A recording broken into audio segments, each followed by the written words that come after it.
அண்மைச் செய்தி.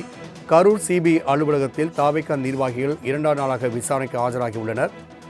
கூடுதல் விவரங்களை செய்தியாளர் அஜித்குமார் வழங்க கேட்கலாம். அஜித்குமார், கரூர் சம்பவம் தொடர்பாக தாவேகாவின் நிர்வாகிகள் 2ஆம் நாளாக ஆஜராகியுள்ளனர். இன்றைய விசாரணை குறித்தான கூடுதல் விவரங்களை பதிவு செய்யலாம். வணக்கம் ராம்குமார். கரூர் வேலுச்சிதம்பரம் பகுதியில் கடந்த செப்டம்பர் மாதம் 27ஆம் தேதி நடைபெற்ற தமிழக வெற்றி கழகத்தின் தலைவர் விஜய் பிரச்சாரத்தின் போது கூட்ட நெரிசலில் சிக்கி 41 நபர்கள் உயிரிழந்தனர். மேலும் 100க்கும் மேற்பட்டோர் காயமடைந்தனர். இது தொடர்பான வழக்கினை உச்சநீதிமன்றம் உத்தரவின் பேரில் சிபிஐ விசாரணை நடத்தி வருகிறது.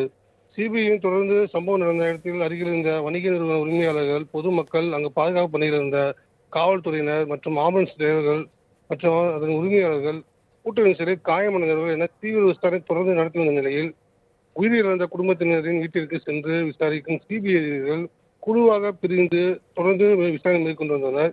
இந்நிலையில் சென்னை பனையூர் தாவேகா அலுவலகத்தில் ஏற்கனவே சிபிஐ சென்று முக்கிய நிர்வாகிகளிடம் விசாரணைக்கு ஆஜராகுமாறு சம்பந்தம் கொடுத்திருந்த நிலையில் நேற்று காலை 10 மணி அளவில் கரூர் சிபிஐ அலுவலகத்திற்கு தமிழக வெற்றி கழகத்தின் பொதுச் செயலாளர் ஆனந்த், இணை பொதுச் செயலாளர் நிர்மல்குமார், தேர்தல் பிரிவு பொதுச் செயலாளர் ஆதவ் அர்ஜுனா, மாவட்ட செயலாளர் மதியழகன் மற்றும் தாவேகா நிர்வாகி பவுன்ராஜ் ஆகியோர் விசாரணைக்கு ஆஜராகினர்.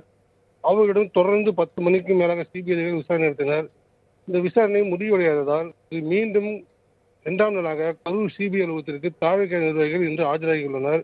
தமிழக வெற்றி கழகத்தின் பொதுச் செயலாளர் ஆனந்த், இணை பொதுச் செயலாளர் நிர்மல்குமார், தேர்தல் பிரிவு பொதுச் செயலாளர் ஆதவ் அர்ஜுனா, மாவட்ட செயலாளர் மதியழகன், நிர்வாகி பவுன்ராஜ் ஆகியோரிடம் நேற்று 10 மணி நேரம் தொடர்ந்து விசாரணை நடத்திய பிறகு இந்த 2வது நாளாகவும் இன்று சிபிஐ தீவிர விசாரணை மேற்கொள்ள உள்ளனர். ராம்குமார். அஜித்குமார், தகவலுக்கு நன்றி.